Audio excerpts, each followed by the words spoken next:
Көпчүлүк адамдар ай эмес жакынкы МКСтин аралыгы болгону 400 км болсо, мына ошол жерге ушунчалык түйшүк менен учуп барышат экен дешет. Ал эми ай жерге эң жакын келгенде 363.100 км чейин келет экен.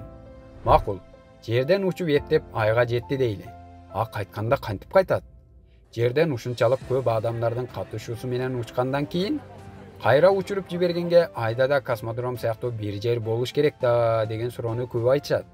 Анан дагы алгачкы самолет 1910 жылы сыноодон өтүп, авиация эми өнүгүп баштагандан кийин 40 жыл аралыгында кантип космоско учканга жетише алды деп айтышат. Чындыгында мен да ушундай ойлочумун. Бирок маалыматтарды издеп, салыштырып көрүп отуруп, акыры учуп барганына ынандым. Бул видеодо айга кантип учуп барганын баяндап, арасында айга барганы жалган дегенге болбой турган чыныгы фактыларды белгилеп кетем. Түшүнүксүз болуп калбашы үчүн аягын же башын бөлбөй толук көрүүнү сунуштаймын. Аполлон адам баласынын ийизин айга калтырууга мүмкүндүк берген космос кемеси болуп эсептелет.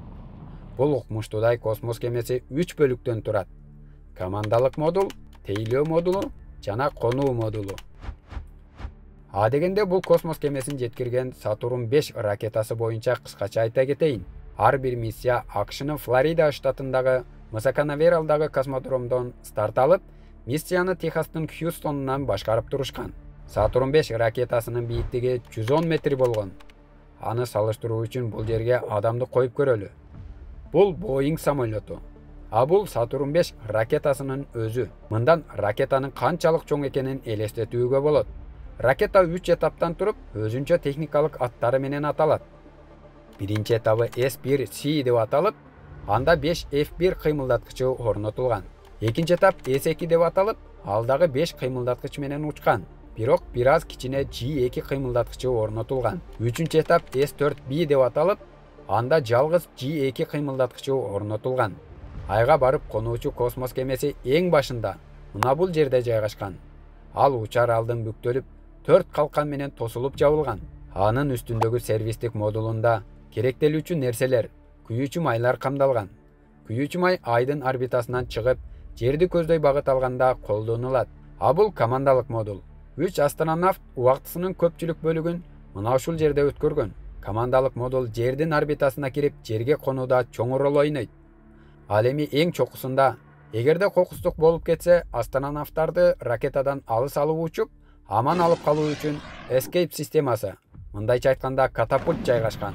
Бул система азыркы учурда аскердик аба күчтөрүндө кеңири колдонулат. Сатурн ракетасына катарлаш өйдө чыгуучу башняда ракетага өтүүчү 9 көпүрө бар. Ал көпүрө менен ракетага өтүп, оңдоп түзөөлөрдү жасашат. Космонавттар учар алдын алгач үстүндөгү ак бөлмөгө келишип, андан кийин ракетага отурушат. Учууга уруксат бергенде 4 ракетага өтүүчү көпүрө үзүлөт. Ракета от алып козголгондо, калган өтмөктөр да алынат. Ракета асманга карай катуулап жөнөгөндө, астронавттар 4G басымын жон териси менен сезип башташат. 4G басымы жердин тартылуу күчүнүн 4-өөнө барабар. Мындай басым менен секирүү мында турсун, кыймылдоо да кыйынга турат. Мисалы, мына бул учкучтун 9G басымындагы абалы. Эттери тартылып, өзүн жоготуп, кайра өзүнө келип жатат. Ракетанын биринчи бөлүгү учкандан кийин 2 мүнөт 42 секундта жерден болжолдуу 67 км бийиктикте ажыратылат. Ажыратуу болтторду жаруу менен ишке ашып, эми керексиз болгон бөлүгү Атлантика океанына түшөт. Андан кийинки бөлүгү от алып, жолун улай берет. Ракета жетишерлик бийикке жетип калган үчүн куткаруучу системанын эми кереги жок. Арадан 9 мүнөт 12 секунд өткөндөн кийин жер бетинен 175 км бийиктикте экинчи бөлүгү да ажыратылат. Үчүнчү этап от алып, ал парковка орбитасына жеткирип, 11 мүнөт 39 секундтан кийин кайра өчүрүлөт. Эми 190 км бийиктиктеги орбиталык парковкада кыска убакытка токтоп турушат. Орбиталык парковка деген эмне? Адатта карман сызыгы космос мейкиндигинин башталышы болуп эсептелет. МКС мына бул орбитада айланат. Көпчүлүк спутниктердин орбитасы бул жерден башталып, бул жерге чейин созулат. А паркинг орбитасы жерден бийик дагы эмес, жерге жакын дагы эмес. Бирок бул жерде көпкө турса, жерге кулап кетүү коркунучу бар. Ошондуктан ракета бул жерде көпкө турбай, аппараттардын бузулуп же иштебей жаткан жерлерин текшерип, эгер баары жайында болсо, 3 баскычты оталдырып, андан ары жолун улайт. Жерди дээрлик бир айланып, акырын айды көздөй багыт алат. Муну транслунар инъекция деп аташат. Бул күйлөп туруп айды көздөй ыргыткан сыяктанат. Эми бул Сатурн 5 ракетасынын чокусундагы S4B аталышындагы 3-чү этаптын кереги жок. Lunar Module Adapter ай модулун чыгаруу үчүн калкандарын ачат. Командалык жана тейлөө модулдары толук 180 градуска айланып, ай модулу менен туташтырылып, аны чыгарып кетет. Айга баруучу космос жолдун температурасы алда канча экстремалдуу болгондуктан, космос кораблдин тетиктери тоңуп же ысып кетпеши үчүн акырын айланып жылат. Аполлон жерден алыс кеткени менен дагы эле жердин орбитасында, бирок айды көздөй космос тереңине бара жатат. Анын траекториясы эллиптикалык болуп, ай менен туш келүүгө пландаштырылган. Ракета алгаш жерден старт алган учурда, ай болжол менен ушул жерде болчу. Арадан 3 күн өткөндөн кийин ай менен жакын аралыкка туш келди. Мына бул жер менен айдын реалдуу аралыгынын көрүнүшү. Бизге түшүнүктүү болуш үчүн аны жакынкы аралыктан карап көрөбүз. Эгерде аппараттын системасында көйгөйлөр бар болсо, айга конбостон жерге, үйгө кайтууга космонавттардын дагы да шансы бар. Ал айдын орбитасынын жардамы менен эркин кайтуу деп аталат. Мындай учурда айда айланып конбостон жерге багыт алат. Эгер баары жайында болсо, Аполлон айдын орбитасына өтүп баштайт. Айда айланып мына ушул жерге келгенде, аппараттын ылдамдыгын азайтуу үчүн кыймылдаткычын 6 мүнөткө күйгөзөт. Бул учурда аппарат айдын арткы бетинде болгондуктан, жер менен байланыш кыска убакытка үзүлөт. Жердеги башкаруу борбору Аполлон айланып көрүнгөн бетине келгенге чейин күтүүгө аргасыз болушат. Мына эми эң маанилүү жерине келди.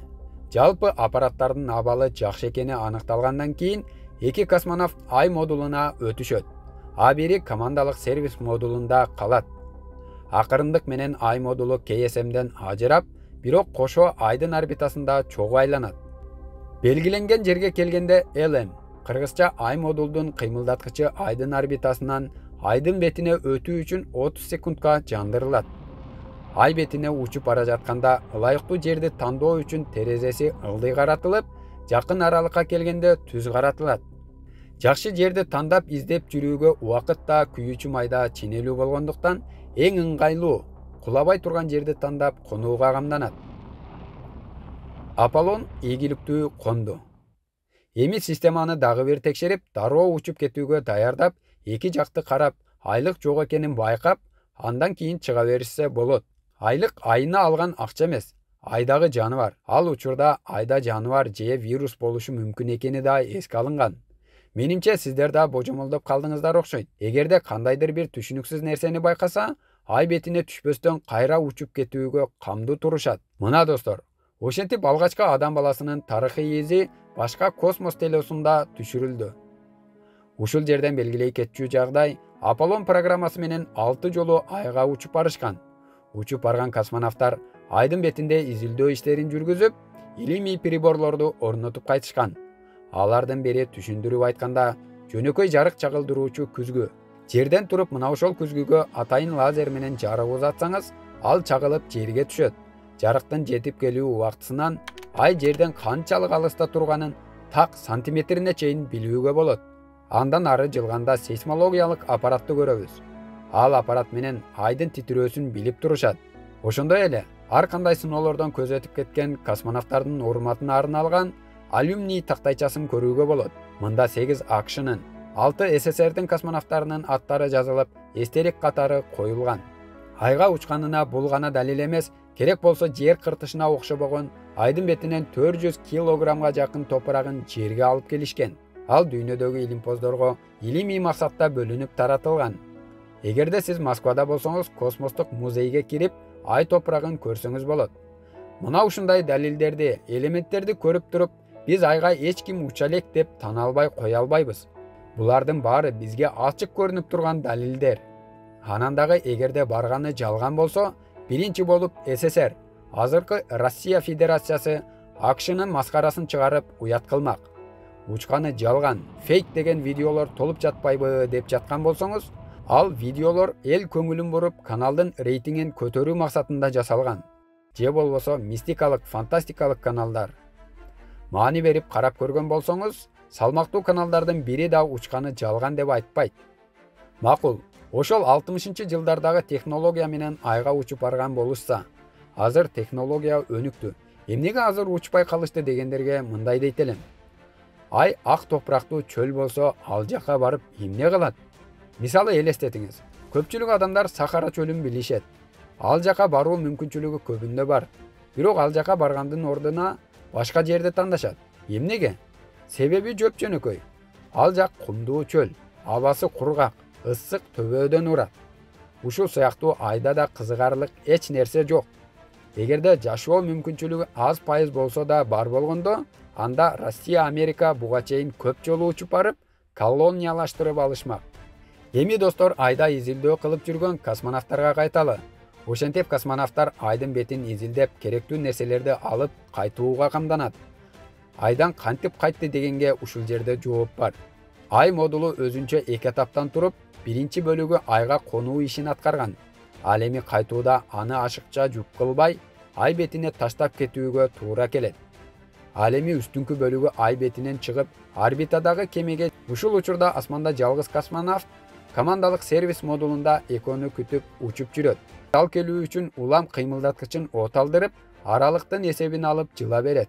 Экөө ийгиликтүү бириккенден кийин бардык баалуу элементтер командалык модулга өткөрүлүп, өзү бул учурда жерден авианосец кыймылдап, болжолдуу түшүүчү аймагына жакындап келе берет.